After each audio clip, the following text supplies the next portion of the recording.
Chapter 12. Shadows at the Topham Estate.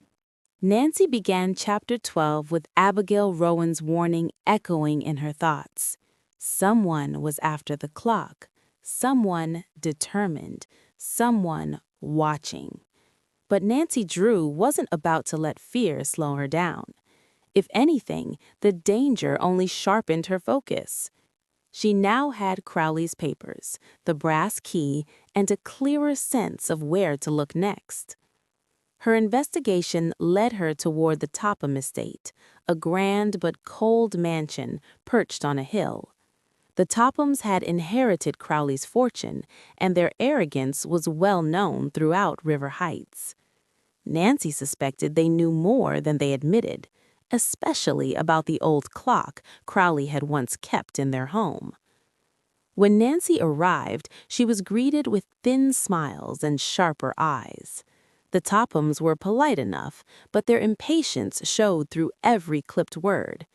They insisted Crowley had left them everything fair and square, and they dismissed any suggestion that he might have hidden a second will.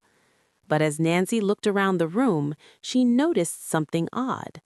A space on the mantel where a clock once stood. Dust outlined its shape perfectly. Trying to appear casual, Nancy asked about it.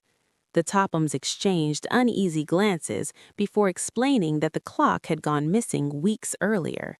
They assumed a servant had misplaced it, though their tone suggested they blamed each other more than anyone else. Nancy's pulse quickened. The missing clock, the message in Crowley's papers, the brass key in her pocket. Everything was pointing in the same direction.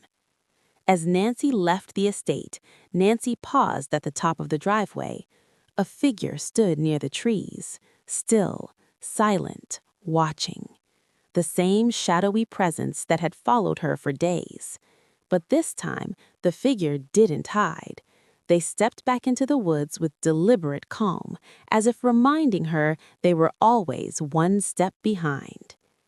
Nancy hurried to her car, her mind racing. The clock had been in the Topham home, it had vanished, and someone was watching her every move. But Nancy Drew was closer than ever. The truth was circling her, tightening like a thread pulling towards its final knot. The secret of the old clock was almost ready to reveal itself, and Nancy was determined to be the one who uncovered it.